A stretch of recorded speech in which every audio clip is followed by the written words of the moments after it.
we're very happy to have Michelle Porche. Welcome, Michelle, to the show. Thank you very much for having me. Michelle is an Associate Director and Senior Research Scientist at Wellesley Centers for Women. And to summarize the depth and breadth of her amazing work in a sentence is very hard, so I'm gonna try to do my best to make it a paragraph. Okay. Michelle studies academic achievement for young children and adolescents, and in her investigations of achievement, the role of gender and socio-emotional factors, including childhood adversity, play a major part in her work. Her primary goal is to integrate research and practice in ways that contribute to programs and interventions that foster academic achievement for children from low-income families. And in addition, Michelle has, through the course of her many works, helped develop several gender ideology scales, is the author of Is Literacy Enough? It's her book. It's called Is Literacy Enough? Pathways to Academic Success for Adolescents. A co-author. A co-author. She is the recipient of the Harris Award for 2002 from the International Reading Association in recognition of her work in the field of reading and learning disabilities. Currently, she has several projects, and hopefully we'll get to talk a little bit about each of those today. Yeah. So before we start talking about the amazing work that you do in the research, I want to ask you, where did you grow up? I grew up in Southern California. Our family moved around a little bit, first in East LA and then Orange County, and I lived close enough to Knott's Berry Farm and Disneyland to see the fireworks at night. And how was that for you, that time in California growing up? Did you see a lot of women going into the workforce? Was it a very liberal, progressive sort of environment? I didn't think of it that way then. I think one of the reasons I'm interested in gender is growing up, seeing the differences between the privileges my brothers had and what I thought was the lack of privileges and the household responsibilities I had. So. Interesting. So when you were in high school, did you know that you might want a career researching academic achievement in children, adolescents? I did not at all think that that's what I would end up doing. I actually liked art in high school, and that's what I had hoped I might end up pursuing. And did you, when you graduated from high school, which track did you? It took me a while to figure out what I wanted to do, and I ended up pursuing a degree in philosophy, which I got at UCLA. And I did that because I just loved learning and reading, and my family would always say, "What are you going to do with that?" And I actually didn't know what I was going to do, but I know I really enjoyed the process and really learning. And if you had told your parents, I think I'm going to be an art major, what do you think they would have said? Or if you had said that, what did they say? I think they would have said, that's about as useless as the philosophy major. I think I'm first generation in my family to go to college, and I think my parents were concerned about, what utility would that degree have? What kind of job would I get out of it? Oh, that's definitely interesting. Do you have a story, something that you might want to share with us? Something that inspired you into going into what you're doing today? I would say, I have a wonderful story of a mentor who really I owe everything to for being here today. Or? No, Ronald Gallimore, who was a professor at UCLA, who was in psychology and anthropology. And after I had gotten my undergrad degree, I had a business with a partner. We did silkscreen t-shirts.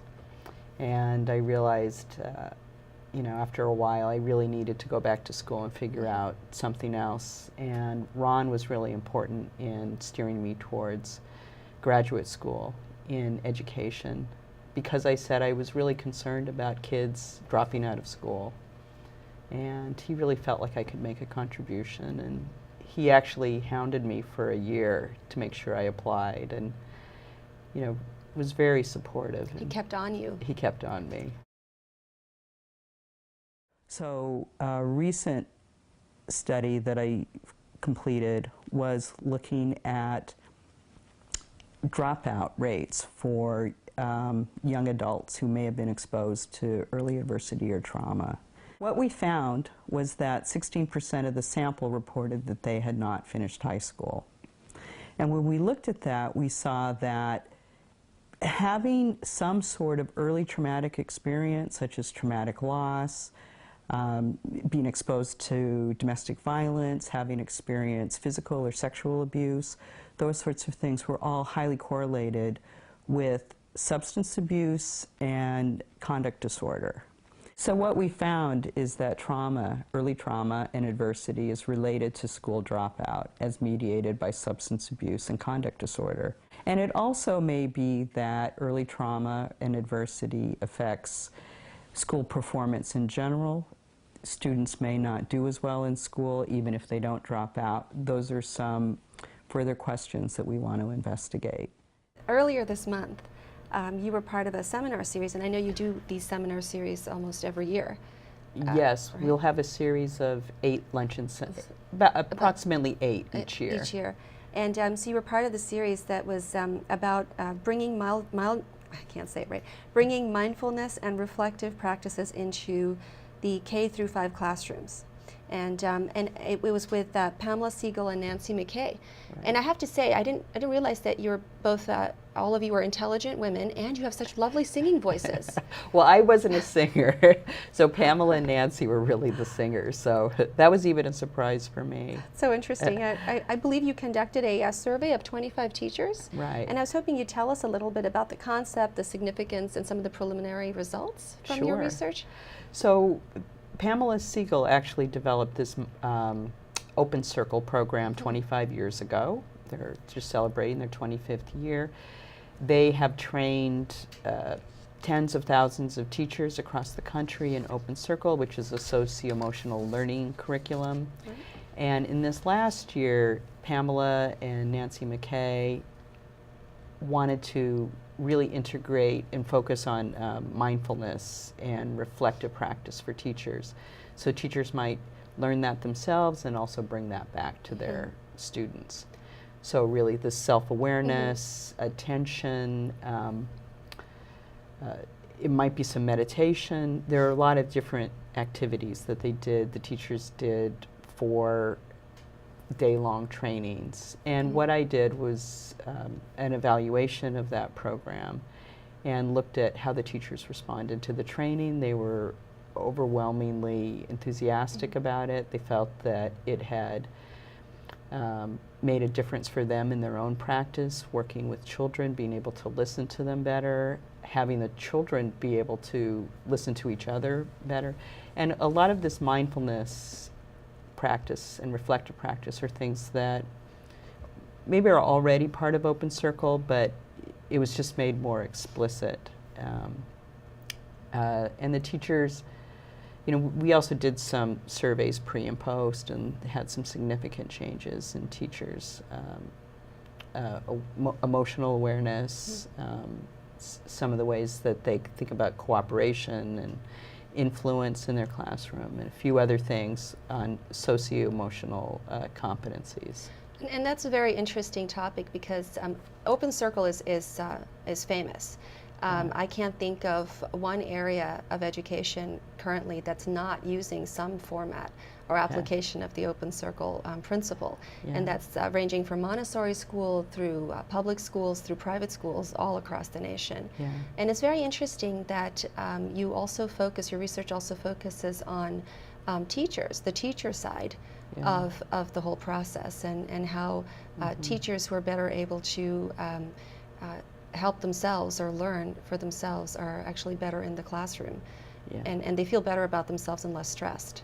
Yes, it's definitely a lot of the practices will help with stress reduction. And are there any current practices that teachers use, say in the Wellesley public school system, that help them, that they're attached to the Open Circle principle, that help them deal with stress better and well, for be better teachers? For the mindfulness, I you know, some of the practices that they talked about were, you know, just deep listening, which might be listening to the end of a chime. So to bring your attention back to what you're doing.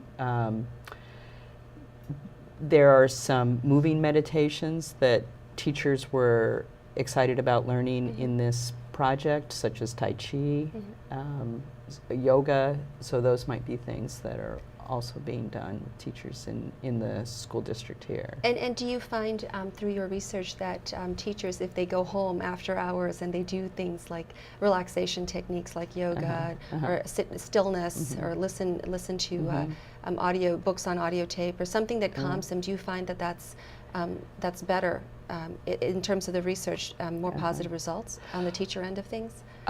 We know that's effective in clinical samples and mental health studies.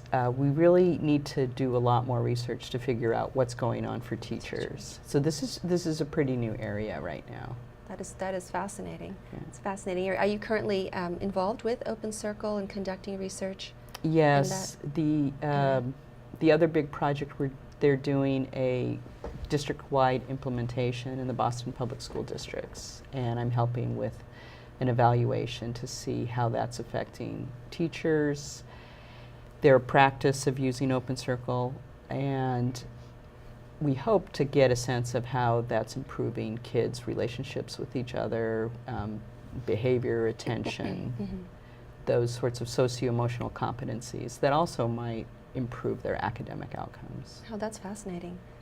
Tell us a bit about the SEED project on inclusive curriculum that you're working on. So that is Peggy McIntosh's program, and again, this is an evaluation that I'm doing to take a look at that program, which has been around again for, I think, similarly around 25 years.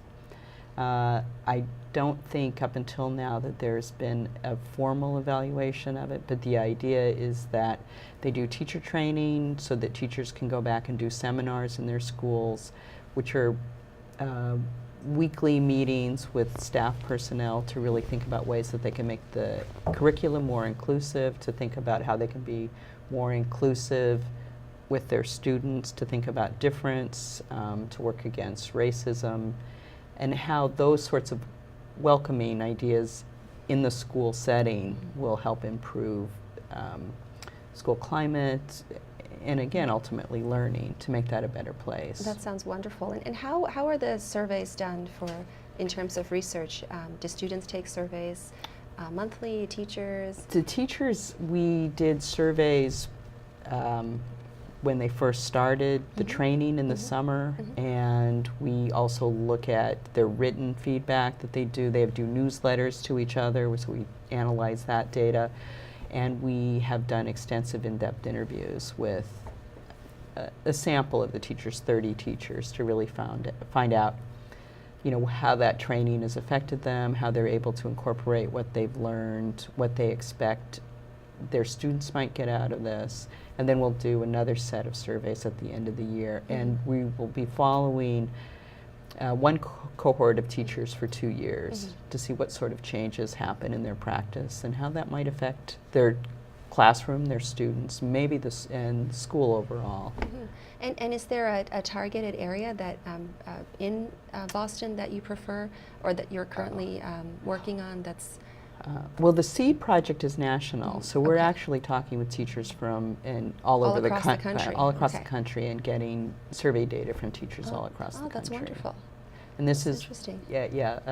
an initiative funded by the Kellogg Foundation to really expand this nationwide. Yeah. Oh, that's wonderful. And you're also doing research with respect to something a little different. It's a needs assessment of resettled African refugee youth in New Hampshire. Yes. So tell us about that and how you got started on that one. I've been working on that project for about 5 years. It just started really contacts, people I knew who were doing work around trauma and doing collaboration, and we were invited to do a needs assessment because there were a lot of youth who had come with their families who were traumatized and not doing well in school, and the community and stakeholders there were thinking about what can we do for kids. And their first idea was maybe we can have formal soccer games and things like that. But I think, to everyone's credit, they wanted to do more in-depth look at what the needs were, talking with kids, parents, mental health workers, teachers, law enforcement, government agencies. And what we came up with was, driven by the data and the requests of the community, was some intervention for parents to help provide parent support, because there was a lot of conflict in the households when kids became more acculturated to the U.S. practices. I mean, this is New Hampshire, so it's live free or die. So that's what the kids, you can't tell me what to do anymore. We're free. Right.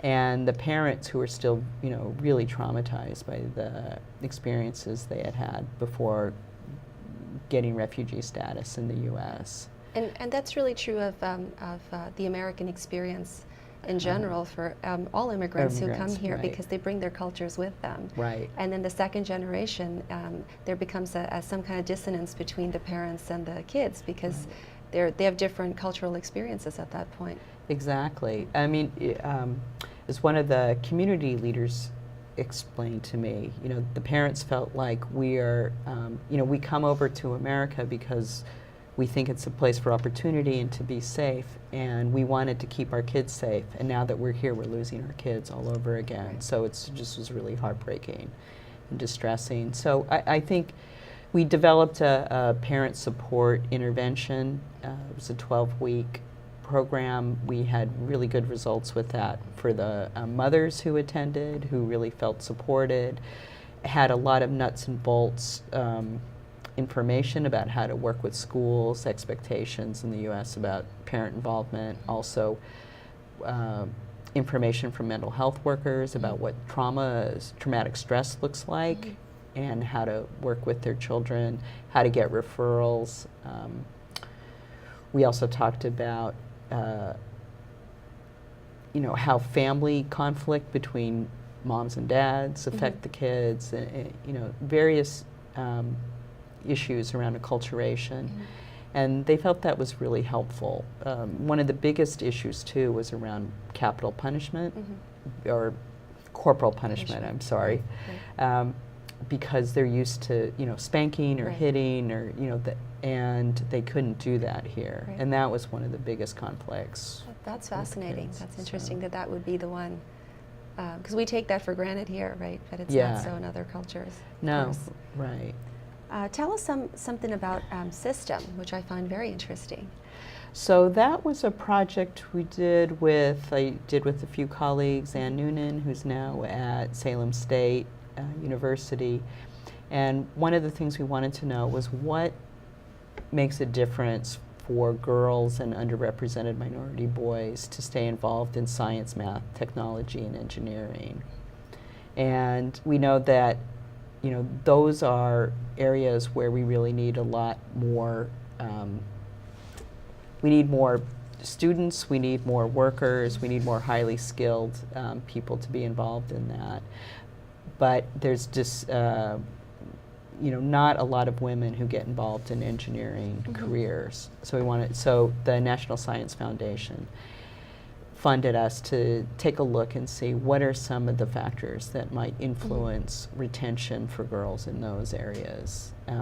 And another colleague of mine who worked on this project, Jenny Grossman, who's at the center, and I have a paper that's coming out where we look at issues such as microaggressions. So those are these very subtle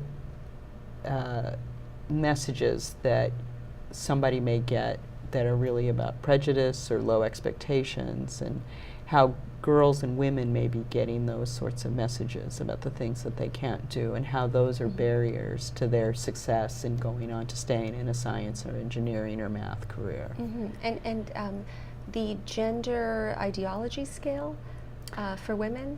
So the gender ideology scale was really designed to measure how girls think about what women and girls are supposed to do, how they're supposed to feel, believe, think, what they're supposed to do in different areas, and in relationship with others, in their appearance.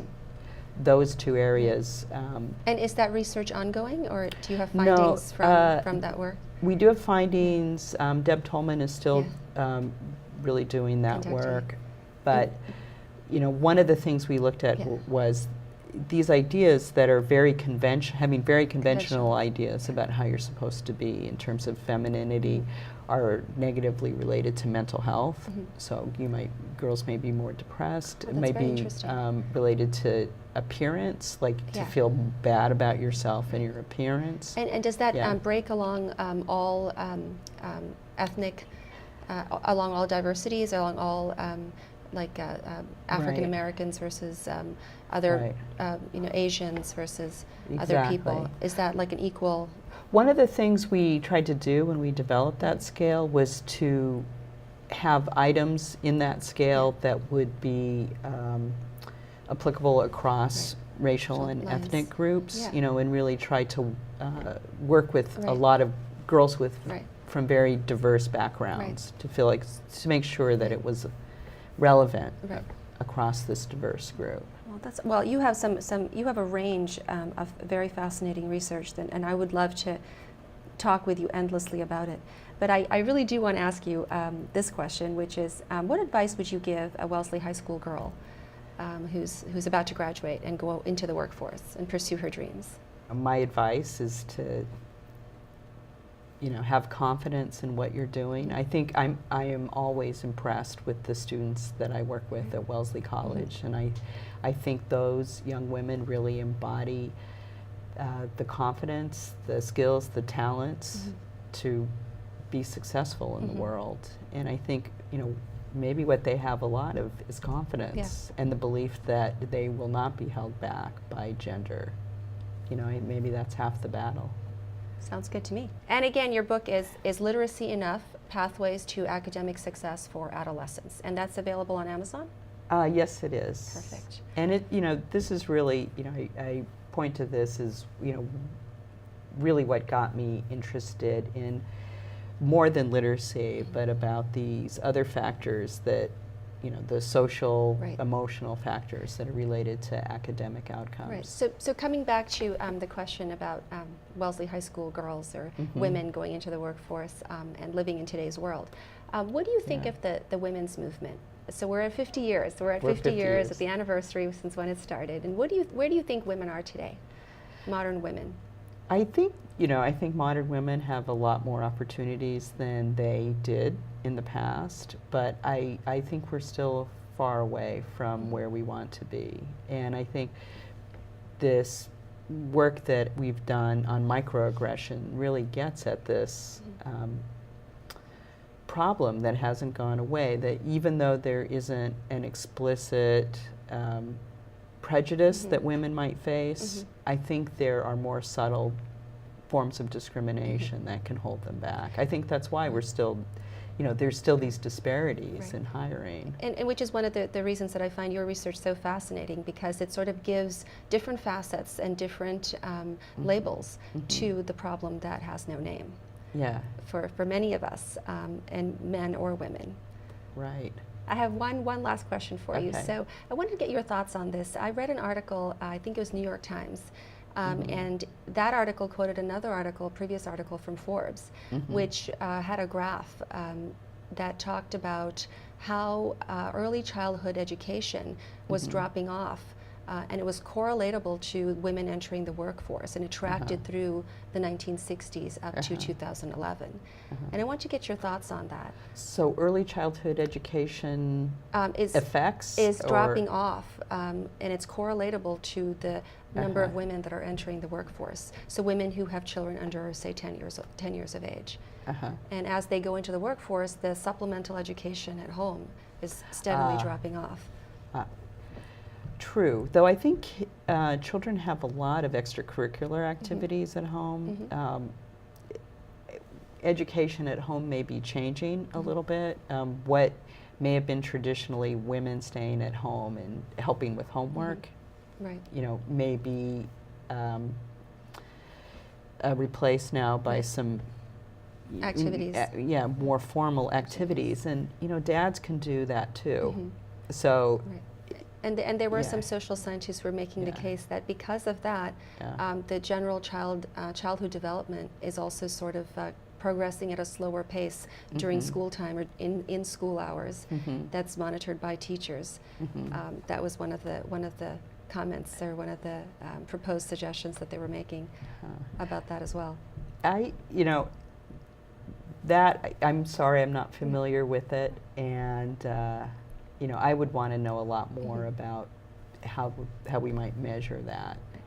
So, I think if kids aren't doing as well, I think there are a lot of other things going on in the world There's than, certainly a than lot of moms variables. not being Right. home to do homework with Right. them. So.